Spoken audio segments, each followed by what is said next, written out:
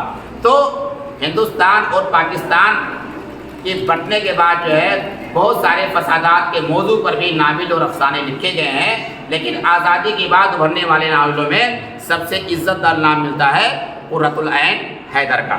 فسادات کے موضوع پر بہت سارے ناول لکھے گئے ہیں، اور ان کا ایک ناول ہے آگ کا دریا، دا ریور آف فائر، ٹھیک ہے۔ یہ جو ہے انگریزی میں بھی اس کا ترجمہ ہوا ہے دا ریور آف فائر کے نام سے۔ تو اس کے بعد جو قرۃ العین حیدر اور جو ہے خدیجہ مستور، سارے عابد حسین اور اپندر ناتھ اش، شوکت صدیقی، ٹھیک ہے، اور بہت سارے ناول نگار اردو میں آئے۔ کل ملا کر کے جو ہے ان بزرگوں سے اور ان ہمارے بزرگوں کی محنت سے ناول باقاعدہ ترقی کر رہا ہے، اور الحمدللہ آج کے زمانے میں بہت سارے اچھے ناول لکھے جا رہے ہیں، ٹھیک ہے بیٹا۔ تو یہ ناول پر میں نے آپ کو جو ہے لیکچر جو دیا ہے، اسی کو مد نظر رکھتے ہوئے آپ مضمون تیار کر لیں گے۔